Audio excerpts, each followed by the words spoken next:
Everyone needs compassion. Love must never fail. And mercy all of me. Everyone needs forgiveness. The kindness of the Savior. That hope of vision.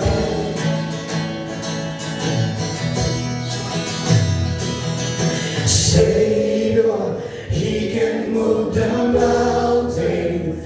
My God is mighty to save. He is mighty to save forever. Author of salvation. My God has conquered the grave. Jesus conquered the grave.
has conquered the grave. He has conquered the grave. Saying He can move the mountain. My God is mighty to save. He is mighty to save.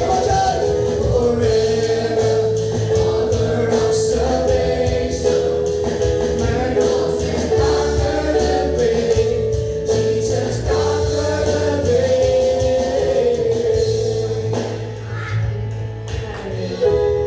Hallelujah. Hallelujah. Come on, church. We are singing to a living God who is mighty to save. Walang imposible sa ating Diyos. Ano bang sitwasyon ang meron tayo right now, hindi mahirap sa ating Panginoon na tanggalin ka mula sa sitwasyon na yan. And right now, we rebuke all the works of the enemy. Hallelujah. Right now, we declare the victory of the blood of Jesus.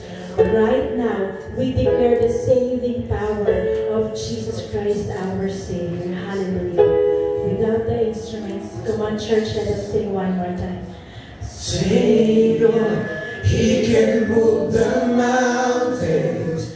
My God is mighty to save. He is mighty to save forever.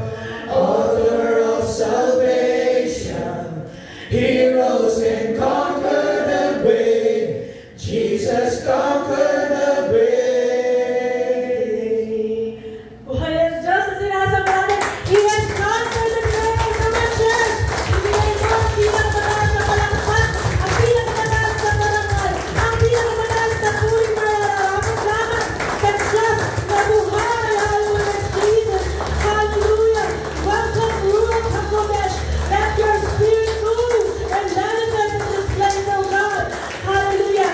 Hindi kami pumapayag, Lord, na napapakailangan kami ng kalaban right now. We rebuke you in the majesty of our Lord and Savior, Jesus Christ. You get out right now in Jesus' name. Hallelujah. We get the victory and the glory that belongs to the Lord. Hallelujah. Salamat po, mahal na Ama, Lord. Patuloy ka pong manahan ngayon, Lord, sa lugar na ito, Panginoon. Puspusin mo po ang bawat isa, O God. Hallelujah. At hayaan mo, Lord God, na kami po ay lalong maingaw sa iyong salita. Kami po ay lalong matuto sa iyong mga dakilang gawa, O God. At ikaw po ang aming maitaas at naparangalan. Sa pangalan ni Jesus, ang lahat ay magsabi na, Amen! Hallelujah. Good morning, church! Pwede na po tayong maupo sa presensya ng ating Diyos na buhay. Hallelujah.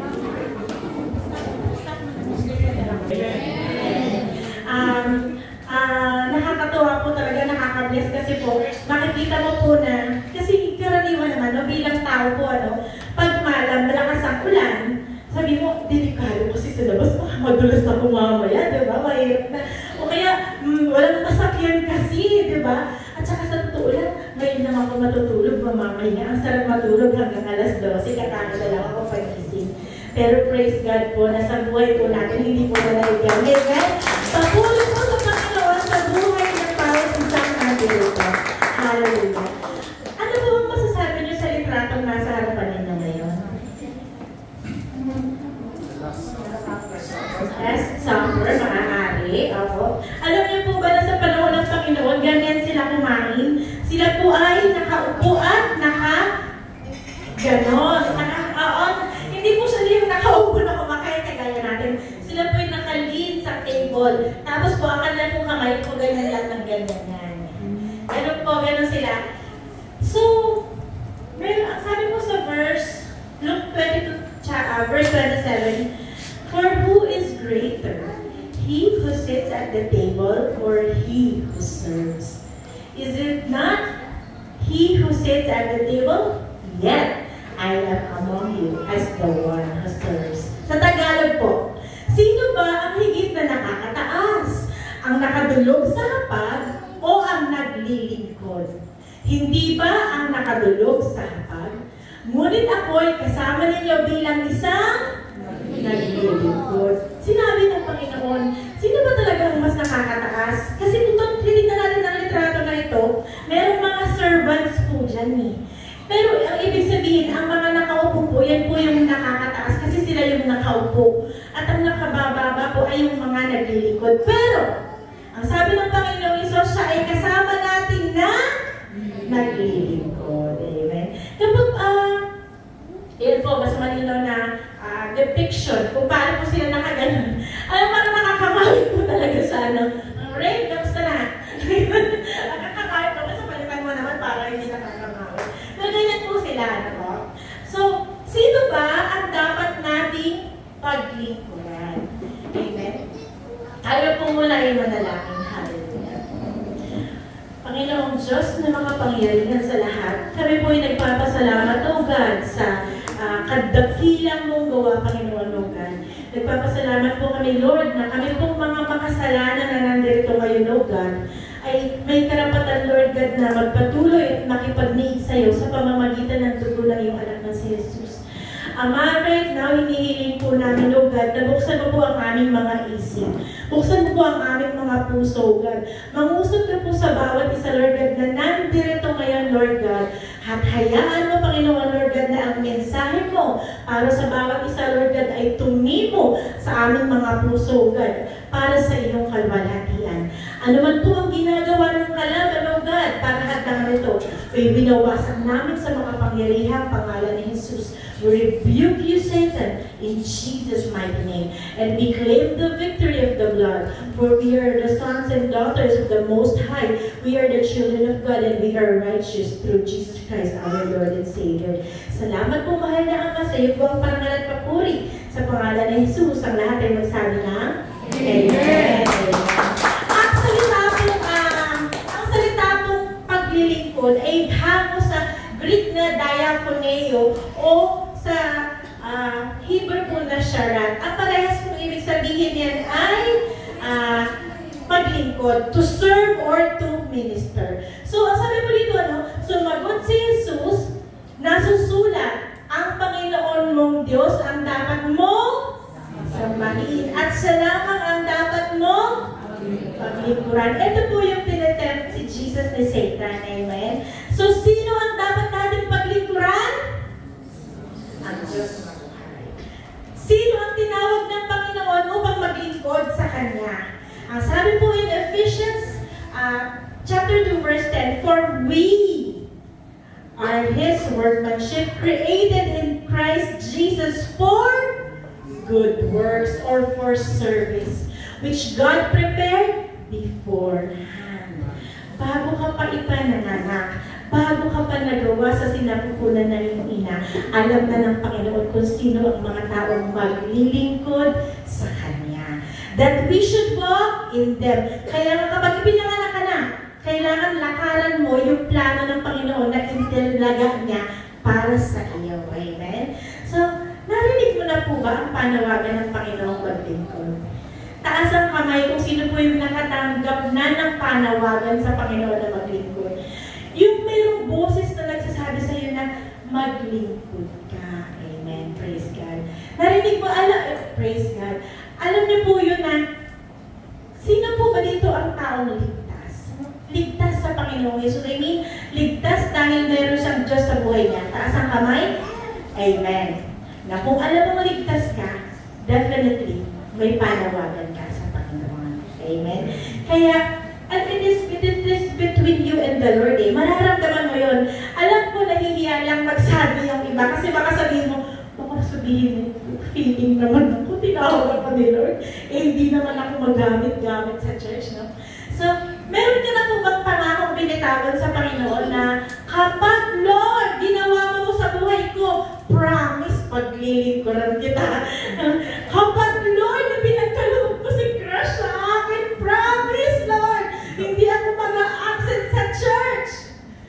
Kapag ginawa mo to, Lord, promise, I will serve you. Meron ako meron, ano? Amen. Nagawa ko na rin naman po yun, ano? Pero minsan po, ano po bang ginagawa natin sa panawagan ng Panginoon? Hindi natin minsan pinapansin o minsan ay ating kinakalimutan. Meron po pong pasyente kahapon po. Ang tindi po ng kalungkutan niya kasi po, siya po ay naka-high blood. Ngayon, sabi niya sa akin, pinaparusahan ako ng Panginoon daw. Sabi niya, grabe ka naman, si Lord hindi yan nagpaparusa ng ganyan. Hindi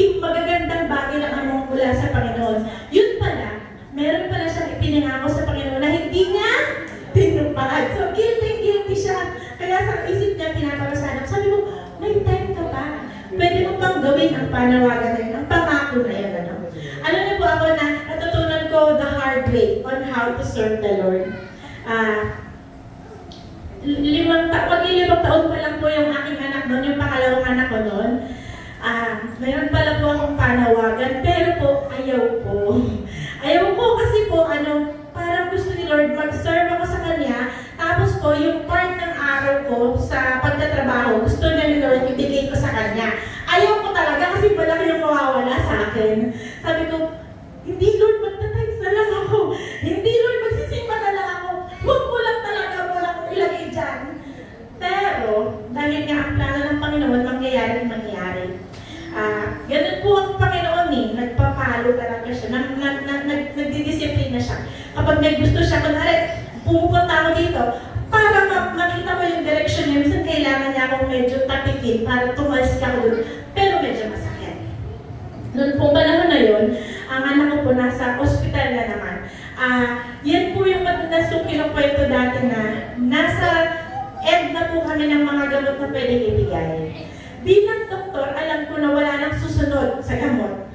Kumbaga, naiintindihan ko na wala nang patutunguhan to pag hindi pa tumalab ang gamot na to. Nanalangin ako sa Panginoon noon, Wednesday, 3 p.m. yun. Sabi ko, naggalit ako kayo. Ano bang gusto mo sa akin? Gusto mo bang kunin yung anak? Kunin mo na. Pero sumagot ang Panginoon. Sinabi niya sa akin na gusto ko tayong maglingkod.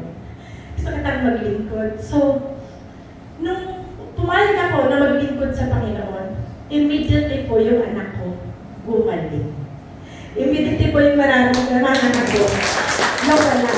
So, malinaw na gusto talaga ni Lord na paglingkod rin ako. So, yung araw na yun, Wednesday, binigay ko yun sa Panginoon, half day. So, I learned it the hard way, mga kapatid. Pero hindi po, matigas lang po talaga yung ulo ko. At marami naman sa atin dito matigas ang ulo minsan, di po ba, sa Panginoon. Pero huwag na natin siyang matutunan the hard way. Amen. Ang sabi po sa Titus 3:14, turuan mo ang ating mga kapatid sa pananampalataya na ilaan ang kanilang sarili sa paggawa ng mabuti upang sila sa nangangailangan at maging napakipakinabang. Sa paglilingkod po, humility is required. Kailangan po na maging humble tayo. Hindi po tayo po pwedeng ang taas ng tingin sa sarili. Alam niyo ba yung GGSS? Ano yan? Ano yan? Ganda-ganda sa sarili. Sa lalaki naman ay gwapong-gwapo sa sarili. Parang meron naman ay galing na galing sa sarili. Paano ka po maglilingkod kung sobrang galing mo na, no? So super self-conscious ka, kunwari ha, dahil feeling mo talaga, gandang-ganda ka talaga, kapag naglilingkod ka, hindi ka makapag-focus kay Lord, sabi mo, hindi mo matanggal yung sarili mo kasi nga, GGSS ka, paano ka makapaglilingkod? Sabi ng Panginoon, no? In Philippians chapter 2, verse 3-4, huwag kayong gumawa ng anumang bagay dahil sa pansariling layunin o pagyayabang, sa halip bilang tanda ng pagpapakumbaba. Ituring ninyo higit ang iba kaysa inyong sarili. Hindi yung mas mataas na tapos ko dito, mas payat ako dito, mas maraming laman ng bank account ko. Hindi po pwede. Hindi tayo po pwede maglingkod kung gano'n ang ating pakiramdam.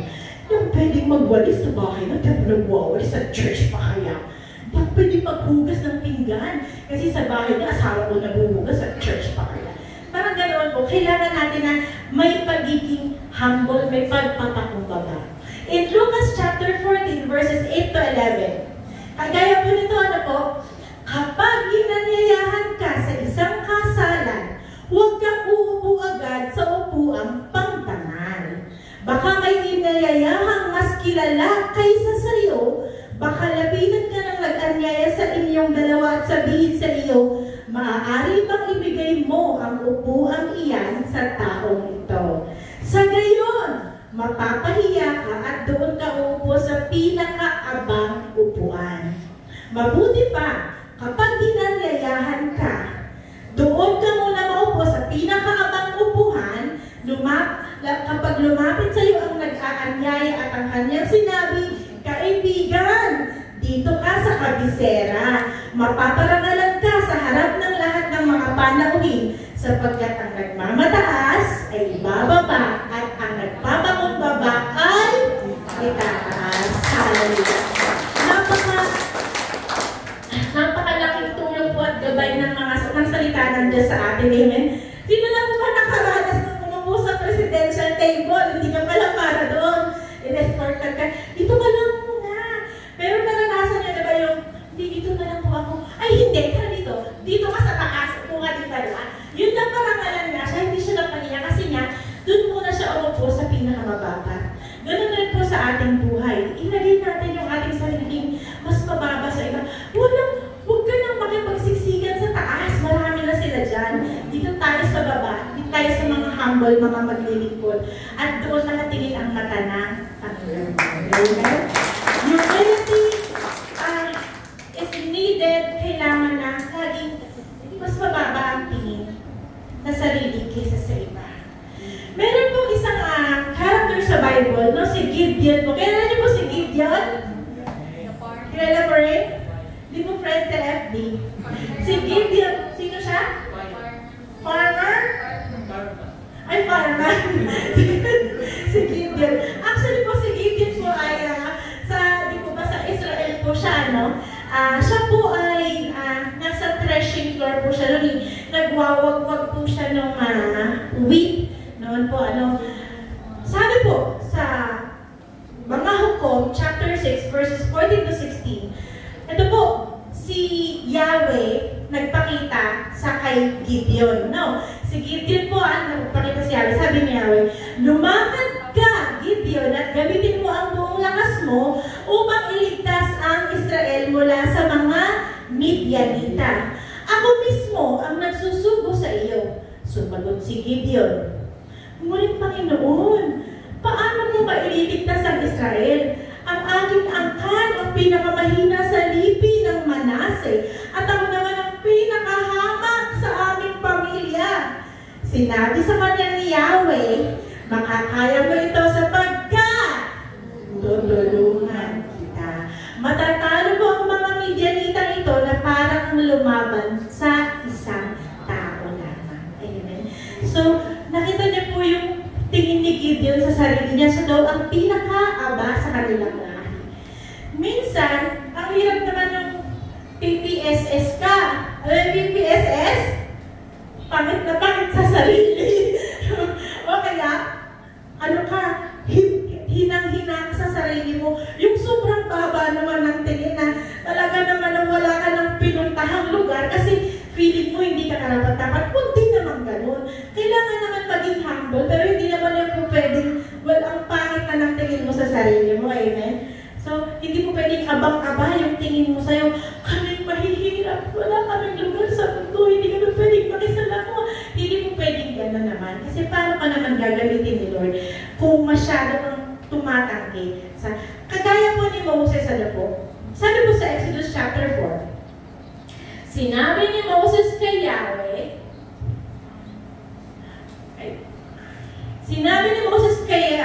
Panginoon, mula pa ay hindi na po ako mahusay magsalita. Bagamat nangusap ka na sa akin, hanggang ngayon pautal-utal pa rin akong magsalita. Sinabi ni Yahweh, sino ba ang gumagawa ng bibig ng tao? Sino ang may kapangyarihan para maging bingi o pipi ang isang tao? At sino rin ba ang nagbibigay ng paningin at nag-aalis nito? Hindi ba akong si Yahweh? Kaya nga, lumakad ka na at tutulungan kita. Sa pagsasalita at ituturo ko sa iyo ang iyong sasabihin. Yahweh, maaari po bang iba na lang ang inyong isusuguin, ang sabi ni Moses. So, nakipag-bargain pa rin si Moses. No? Sinabi na nga ni Lord sa kanya na tutulungan siya. Pero sabi niya, pwede bang iba pa rin? Pwede bang iba na lang? Pwede bang huwag na lang ako? Kasi hindi niya ako magaling. So, at si Moses, as we all know, are great men of God. Amen? Kilala po sila sa mga dakila at kamanghamanghang gawa ng Panginoon na ginamit sila. Amen? Kung gagamitin man po tayo ng Panginoon, hindi na tinitingnan yung kakayanan natin. Ang tinitingnan po niya yung pusong handang magpagamit sa kabila ng ating kailangan. Kaya po tayo pong lahat ay candidate po para magamit ng Panginoon. Hindi po pwedeng puro tayo excuse. Hindi ako magaling magsalita. Hindi ako marunong mag-evangelize kasi kapag tinanong ako ng Bible verse, hindi ko naman memorize. Kapag dinebati ako ng kausap ko, napapahiya ako. O hindi naman ako magaling magkumanta, hindi ako magaling mag-multimedia. Parang, o ang dami kong trabaho, ang dami kong dapat gawin, o may mga bagay na mas mahalaga. Ang dami natin kasing palusot, di po ba? Para maglingkod sa Panginoon. Pero kagaya ng sabi natin kanina, kung ligtas ka, niligtas ka ng Panginoon, Panginoong Isus ang Diyos tagapagligtas mo, may panawagan kang maglingkod sa Panginoon. Either hindi mo lang pinapansin, o talagang tinasarado mo talaga yung sarili mo dun sa panawagan ng Panginoon. Ang sabi ng Panginoon, di ba, sa dalawang pagkakataon, tutulungan kita. Hindi po sa sarili natin kakayanan tayo makapaglilingkod, kung hindi po sa kakayanan ng Panginoon. Amen. Sino po ba dito yung may mga pusong maglingkod sa Panginoon? Taas ang kamay. Taas ang kamay na may mga pusong maglingkod sa Panginoon. Amen. Praise God. Ito po bang pusong paglilingkod na to ay dala ng panawagan o talaga pong gusto mo po talagang magamit ng Panginoon? Amen. So, sabi ni Gideon, ako ang pinakaabang sa lahi namin. Ang sabi ni Moses, uutal-utal ako, hindi ko kayang magsalita, huwag ako. Pero ang sabi ng Panginoon in 1 Peter chapter 4 verse 11, ang nangangaral ay dapat salita ng Diyos ang ipangaral. Ang naglilingkod ay dapat maglingkod gamit ang lakas na kaloob sa iyo ng Diyos. Upang lahat ng bagay siya ay papurihan sa pamamagitan ni Jesucristo, sa Kanya ang kapangyarihan at karangalan magpakailanman. Hindi po tayo kayang hindi tayo magagamitin ng Panginoon dahil tayo ay matalino na, magaling na. Ang galing mo nang magsalita, ang galing mo nang makipagdebate, ang dami mo nang kaalaman, talented ka sa gitara, sa piano, hindi ka ginagamit dahil doon. Ginagamit ka dahil gusto ka ng Panginoon gamitin. At ang mata ng Panginoon nasa mga mahihina. Nasa mga, ang sabi ng Biblia, no, yung mangmang sa mundo. Amen. Alam niyo po, ang paglilingkod sa Panginoon, wala po sa natapos sa eskwelahan. Amen. Ang talino po ng Panginoon, hindi din nakukuha sa eskwelahan. Kahit po sa Bible school, hindi makikita eh. Meron ka pong knowledge na ma-acquire, pero po ang kapangyarihan ng Panginoon ang magbibigay sa iyo ng lakas para ma-spread ang gospel with power and authority. Hindi makukuha sa anumang institusyon. Kagaya nga po si Jacob, siya po ay isang manloloko. Tama po? Si Jacob manloloko, si David po adulterer. Meron nga rin po siyang naging nangalunya rin po siya. Si Jonah tumakbo, di ba, sa Panginoon. Si Peter, dinilay din niya ang Panginoon 3 times. Imagine po itong mga tao na ito, pumalya rin po sila. Amen. Kagaya po natin na sometimes, most of the time, pumapalya po. Amen. Pero po sila po yung ginamit ng Panginoon. Hindi dahil sa kanilang kagalingan, kung hindi po dahil sa Panginoon po, sa kapangyarihan ng Panginoon. Baka mahirapan po kayo maniwala na hindi po talaga ako sanay magsalita sa harapan nung simula pa. Alam niyo po, meron po akong yun po, hindi ko po akalain na magiging preacher po ako, hindi ko din po akalain na magiging mensahera ako ng Panginoon. Wala po yun sa hinagat ko. Kasi unang-una, mahihain po talaga ako nung bata ako. Nung bata po kasi ako, I was subjected to persistent comparison sa aking kapatid. Alam niyo, kilala yung kapatid ko, di ba? ang mga tao po, we're always comparing us kung sino ang maganda, sino ang magaling, sino ang matalino. At sa kadalasan na magkakataon, ako lagi talo. So, na-build up po hindi yung self-esteem ko, hindi yung self-doubt ko. Hindi ko po akalain na may magagawa ko kasi nga po, ang baba po ng tingin ko sa sarili ko that time. Actually po, naisip ko na, so alam niyo po, hindi po ito biro ha. Kasi po, minsan akala natin sa mga kabataan, mayag lang yung ganyan. Talaga po naisip ko po magpatiwakal nun. Kasi po, alam na po kayo kapatid po, patay po, di ako na lang sabi, magkakasala pa ako. Kasi nga, we were always compared. Kaya mga magulang, huwag naman po natin pagkukumparahin yung ating mga anak. Kasi po may sugat po siyang nagagawa na mahirap yung gamutin. Panginoon na po, nakakagamot noon. Amen? So, hindi ko inasahan na gano'n, na sa kabila ng mga issues ko na gano'n, gagamitin ako ng Panginoon. Sino nga ba naman ako? Isang lagi na lang sa likodan, sa anino ng aking kapatid. Pero, nakatingin ang Panginoon sa mahina at sa mga mamagsak mundo. Kaya, nagpasalamat ako sa Panginoon sa opportunity na magamit para sa kanyang kaluwalhatian. Amen. So, kailangan lang talaga natin na pakinggan ang panawagan ng Panginoon. Amen. Lahat tayo may kahinaan. Lahat tayo ay may limitasyon. Pero kapag tinawag ka ng Panginoon, ang sabi nga ng Panginoon, tutulungan kita. The Lord will supply everything that we need. The Lord will supply our wisdom, our knowledge, our intelligence. He will anoint us. If He wants to use us, He will supply everything that we need.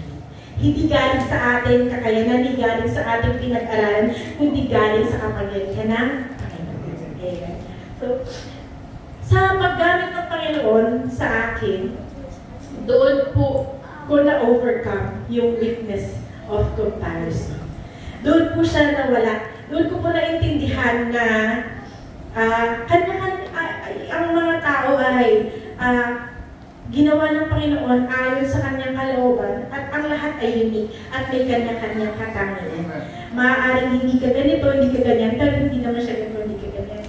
Let us focus on those God-given talents para maparagalan ng Panginoon. Amen. So, ginamit ng Panginoon yung kahinaan ko na yun to minister now. Kasi siguro nga kung baka kung naging ako yung laging panalo, na baka ang yabang ko, di ba? Baka laging GGSS din siguro ako, no? Pero yung kapatid ko, hindi ko po, mabait po yun, ha? Maganda lang, mabait naman talaga. Kung baga po, nagkaroon lang talaga ng sugat ng bata kasi hindi ko pa alam i-handle. Pero praise God nga po, ginamit din ng Panginoon para mangyari ang kalooban niya at yun po ang dahilan kung bakit ako nasa harapan ninyo ngayon. Sabi po in 1 Corinthians chapter 1 verse 27, subalit piliin ng Diyos ang mga naturingang hangal sa sanlibutan upang hiyain ang marurunong. At pinili niya ang mga naturingang mahina upang hiyain ang malalakas. Mga kapatid, wala pong dahilan para hindi tayo magamit ng Panginoon. Qualified tayo sa pangangailangan niya. Hangal at mahina sa mundo. Amen? Bakit kaya? Bakit ka kaya ibigyan ng Panginoon ng ganitong sitwasyon? Ang sabi po in 2 Corinthians chapter 12 verse 7, ngunit upang hindi kayo magyabang, sa dami ng kamangha-manghang mga bagay na nasaksihan ko, ako'y binigyan ng pahirap sa aking katawan na nagsisilbing sugo ni Satanas upang pahirapan ako. Nang sa gayoy, hindi ako maging palalo. Kasi if we are always grounded sa ating mga kahinaan, dapat familiar ka, dapat aware ka na ito yung kahinaan mo. Dapat alam mo na nagagamit ka lang kasi ginagamit ka ng Panginoon. Kasi kung mawawala na yung feeling mo na mahina ka o yung weakness mo, baka maging palalo ka. Baka maging mayabang ka. Baka mawalan ka na ng respeto at reverence sa Panginoon na nagbigay sa'yo ng kapangyarihan, ng talent, ng wisdom, ng understanding.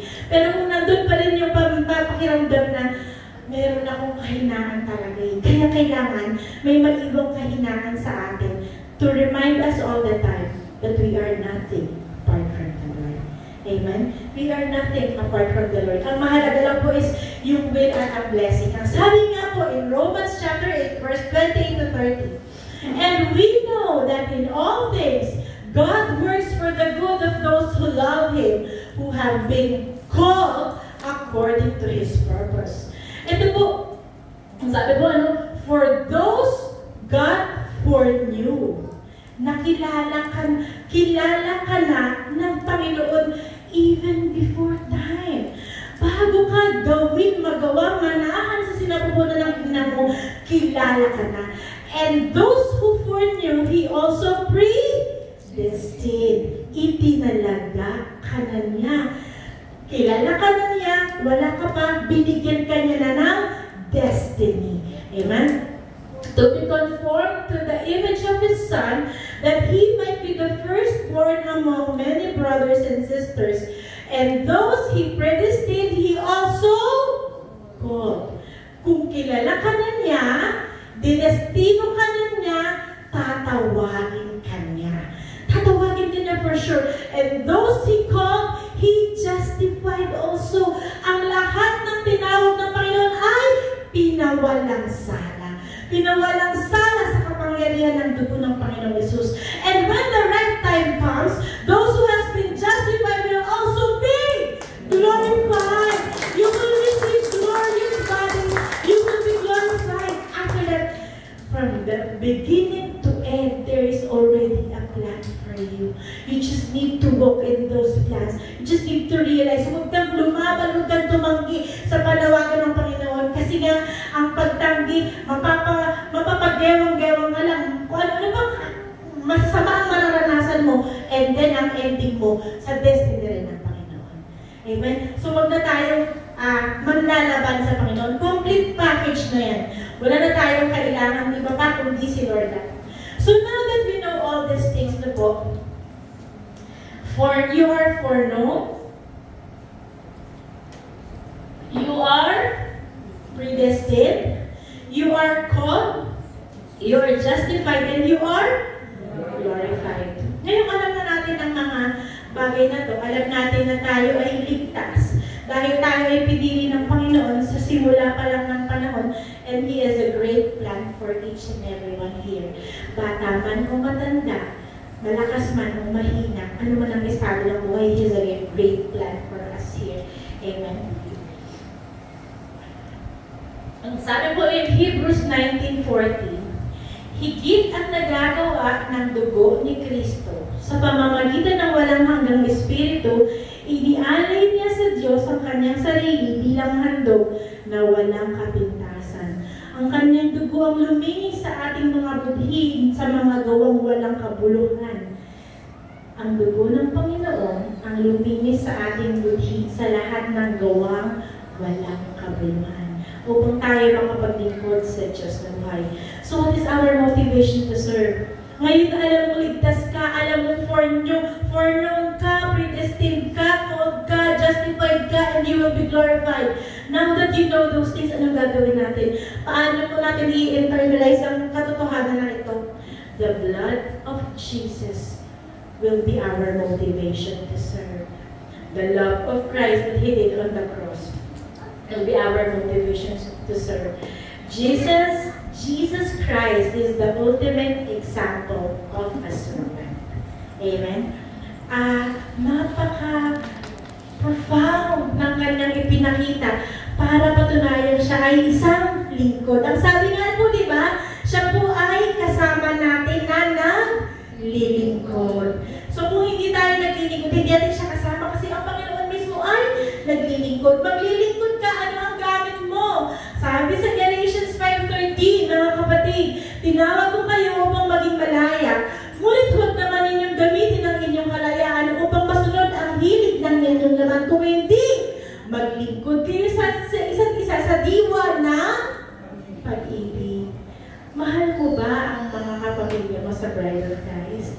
Amen? Mahal mo ba ang mga taong pinaglilingkuran mo? Kasi po, tayo po we minister to each other here eh.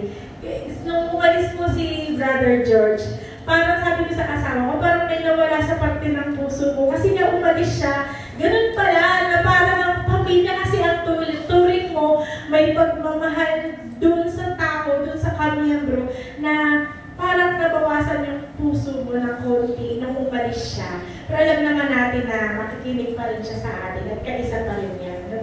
So sa diwa ng pag-ibig. Ang sabi ko in 1 Corinthians 13:1-3, makapagsasalita man ako sa wika ng mga tao at mga anghel, kung wala naman akong pag-ibig, para lamang akong kampanang umalingaw-ngaw o pumpiyang na maingay.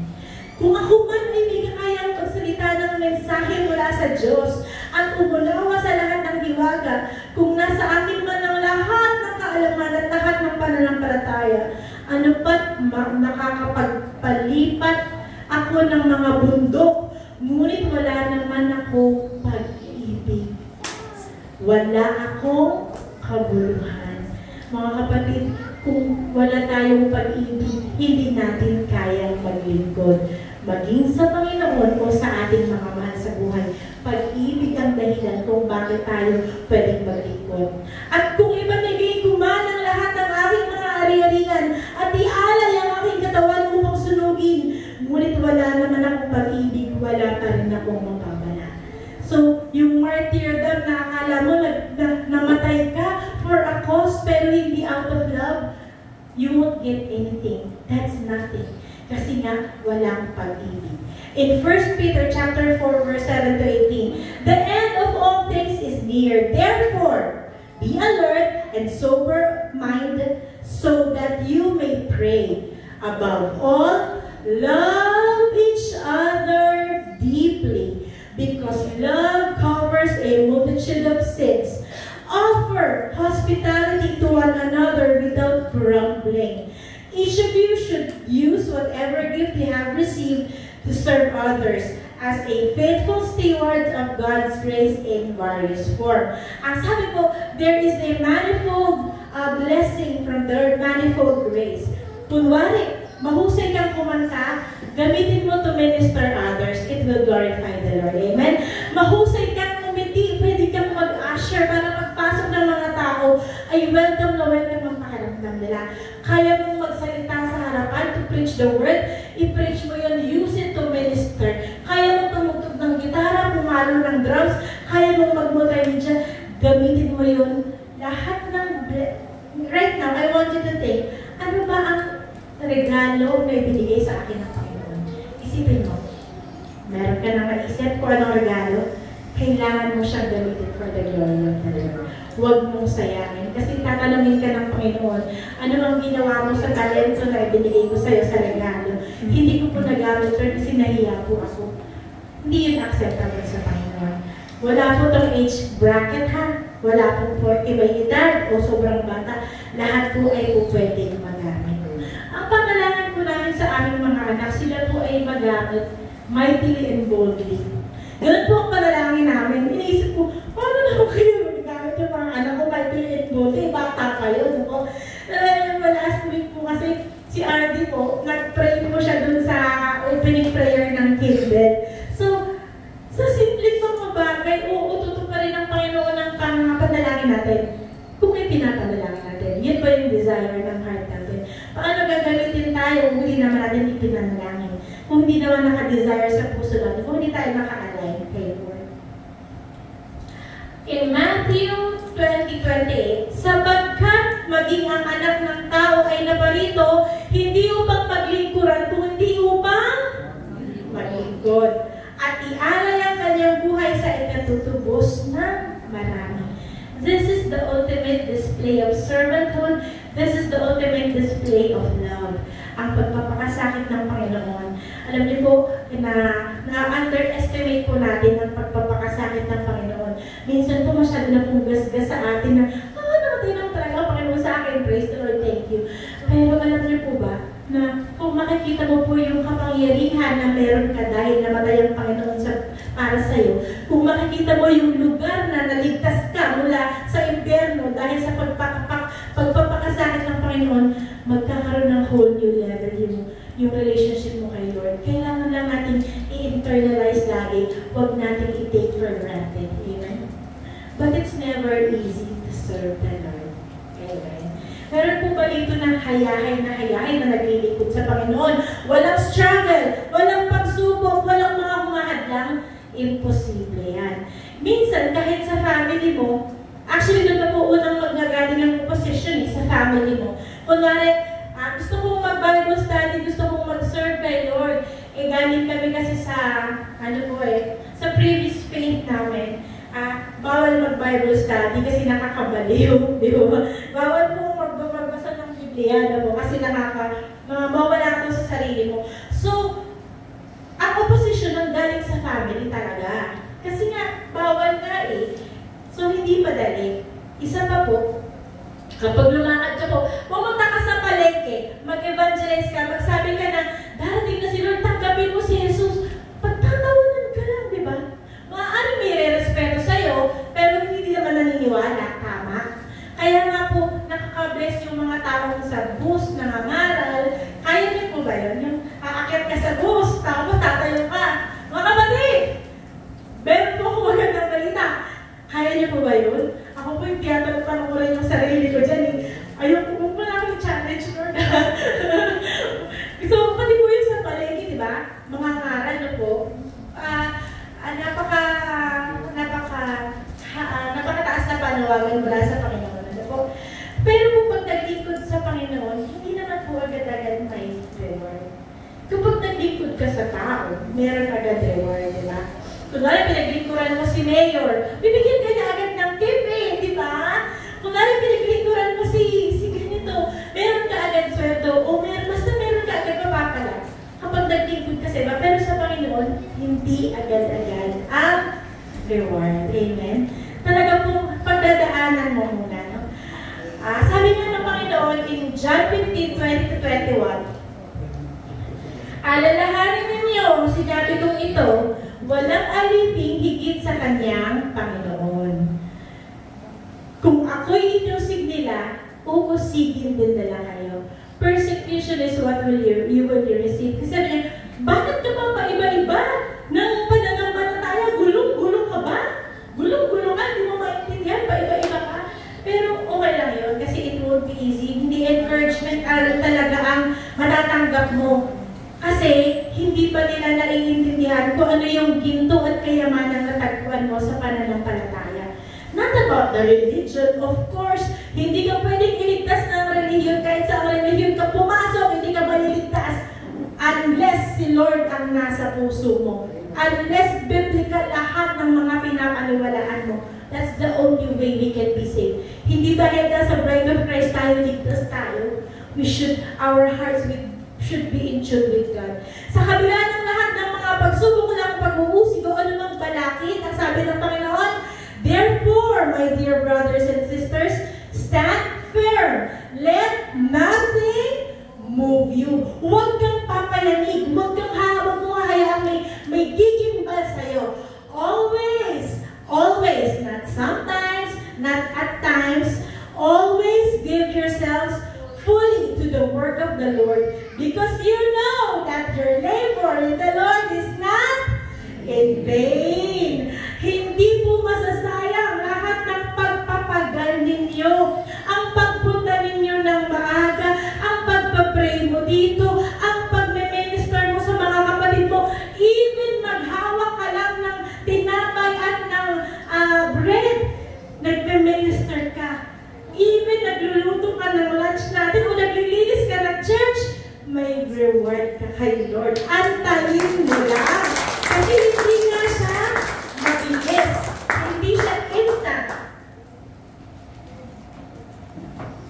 Be patient, kapatid, kasi bawat serbisyong inalay mo sa Panginoon ay may gantimpala.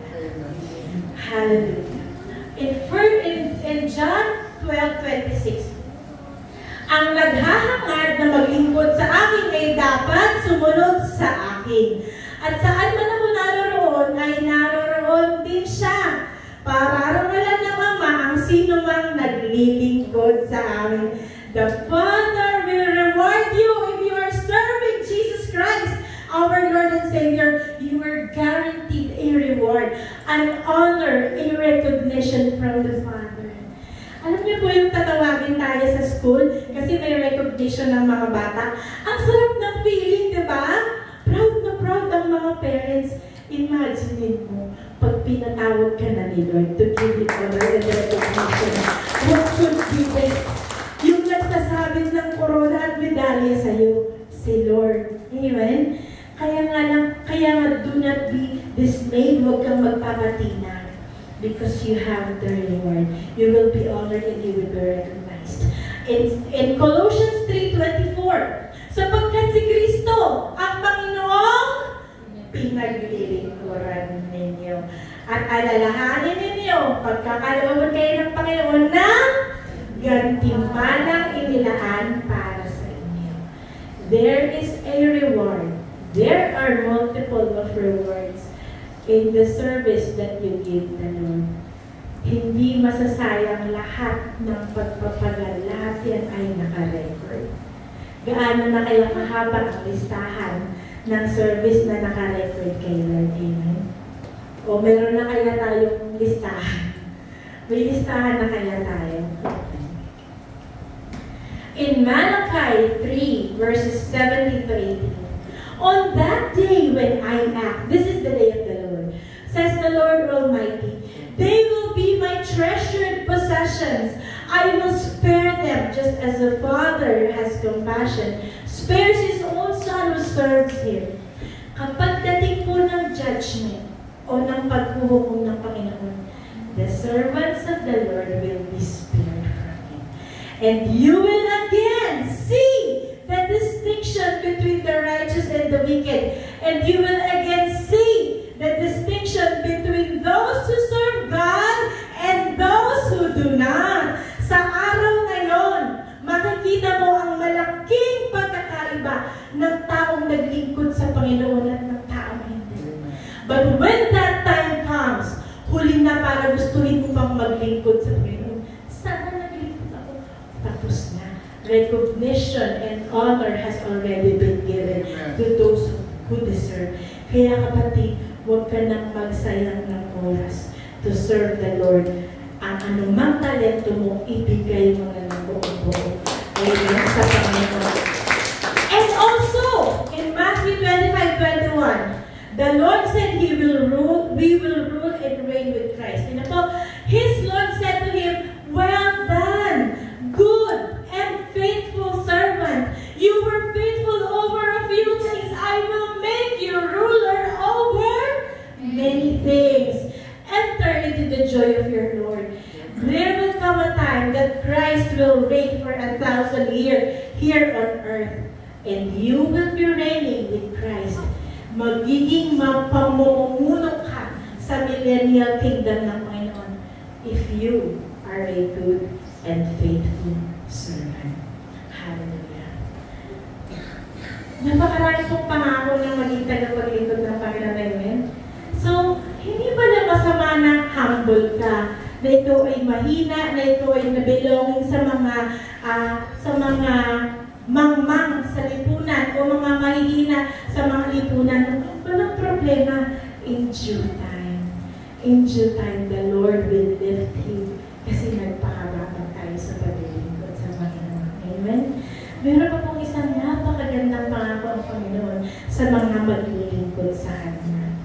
Ang sabi po in Luke chapter 12, verse 37, pinagpala ang mga alipin o ang mga servants na aabutang nagbabantay pagdating ng kanilang Panginoon. Tandaan ninyo, magbibihis siya at pauupuin sila. Ipaghahanda sila ng pagkain at pagsisilbihan. Si Lord mismo ang maghahanda ng pagkain para sa iyo. Si Lord mismo yung nagluto. Alam niyo po ba na si Lord nagluluto? Kakain po sa langit. Alam niyo po ba? KJ sa langit? Hindi. May pagkain po nun. Just as the Lord ate after He was resurrected, ganun rin po tayo. In fact, sabi, tinan mo ha, magbibihis si Lord. Si Lord yan. Pauupuin tayo. Ipaghahanda tayo ng pagkain at pagsisilbihan tayo. I was imagining in in my mind, ito po ba yung pauupuin na nakaganon rin tayo sa upuan ni Lord? Hindi ko alam kung anong itsura. Pero one thing is for sure, meron pong wedding feast, meron pong wedding banquet, nag-aantay sa mga tapat na lingkod ng Panginoon. Amen?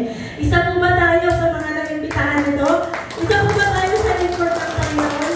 It is time to assess ourselves right now. Because time is short. And ang ating mga lakas, ibuhos natin sa Panginoon. Hindi po namin sinabing, huwag ka nang magtrabaho, huwag ka nang maglingkod sa pamilya mo. Hindi pwede yun. Tuloy-tuloy ang buhay. Pero po dapat una ang servisyo sa ating Diyos na buhay. Amen? So, ilan po ba dito ang lingkod ng Panginoon? Amen. Ang lingkod ng Panginoon. Sino naman po dito yung gustong maging lingkod ng Panginoon? Amen. Gustong ma-enjoy ang mga bagay-bagay. Ano ang naghihintay? Tingnan niyo po ha. Ano ang naghihintay sa mga lingkod ng Panginoon? Honor and recognition from the Father. Si Lord mismo yung mag-recognize sa'yo. Di ba po may graduation song? May reward from the Father. Iba pa yung honor ha? Iba pa yung recognition. Iba yung reward. Ang reward ibibigay, in-honor ka, na-recognize ka, pero yung reward may ibibigay sa'yo. Hindi natin alam kung ano. You will also be spared from the coming wrath and judgment. Ililigtas ka sa dilubyong parating sa mundo ito. Ano pa ang hahanapin natin sa piling ng Panginoon? Amen? You will be ruling and reigning with Christ in the 1,000-year millennium. And you will be served by Jesus Christ Himself on the wedding feast of the Lamb. Amen? Palakpakan natin ang ating Diyos. But there's a big problem right now. Meron pong problema.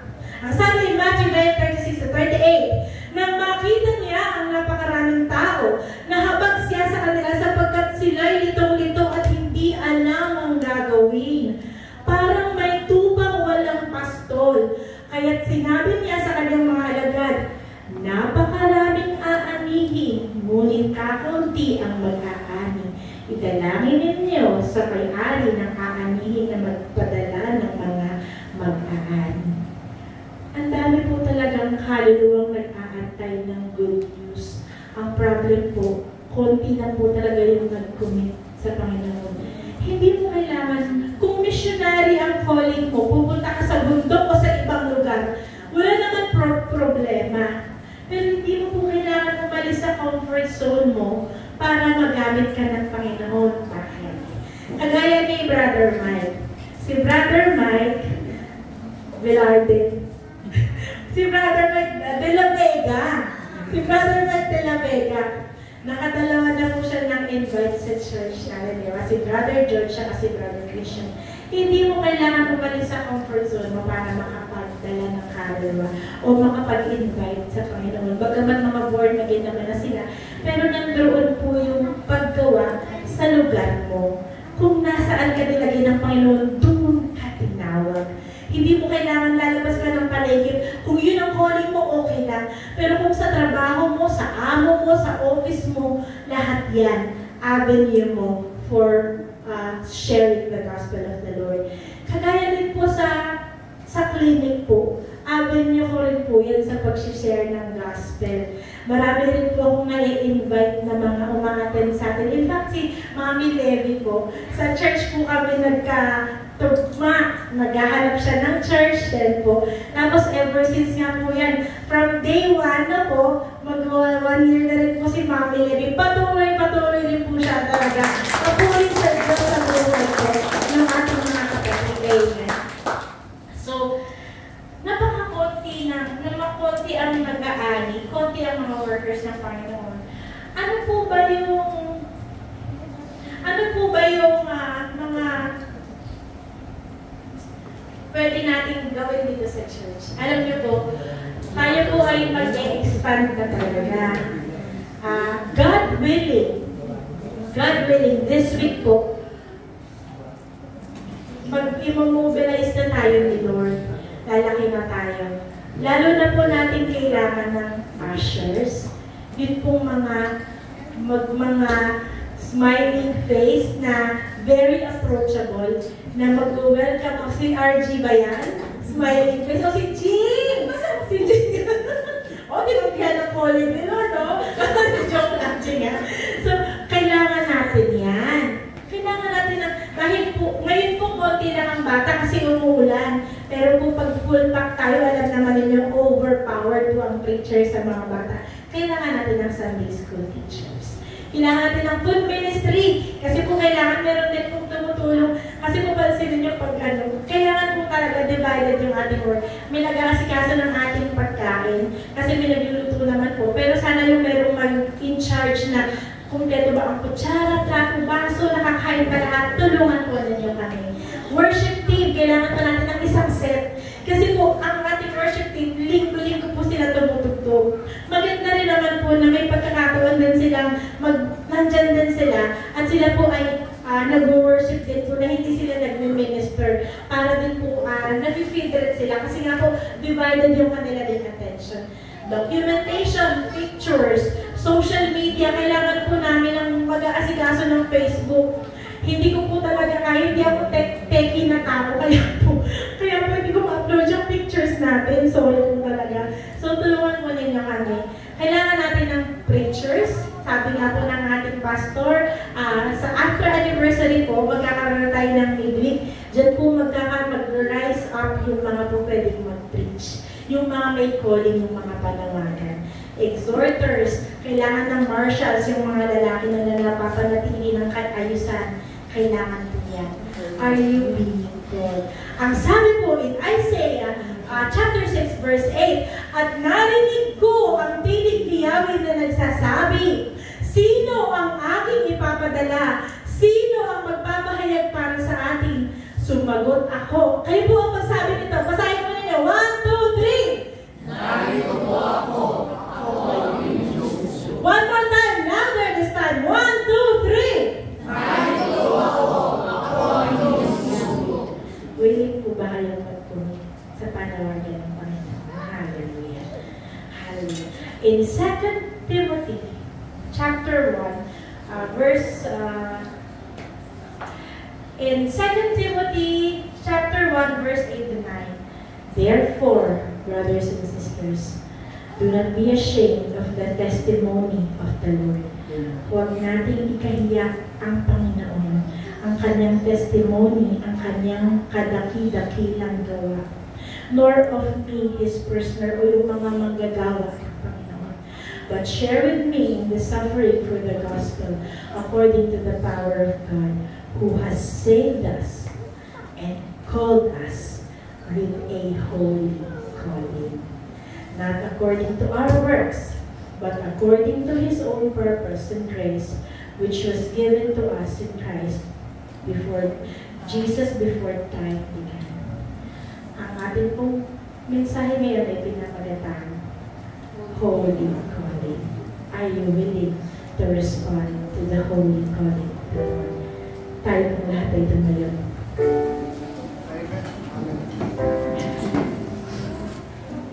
Kapatid, meron ka bang desire or nangusap ba ang Panginoon sa iyo upang makapaglingkod ka right now? Nangusap ba ang Panginoon sa iyo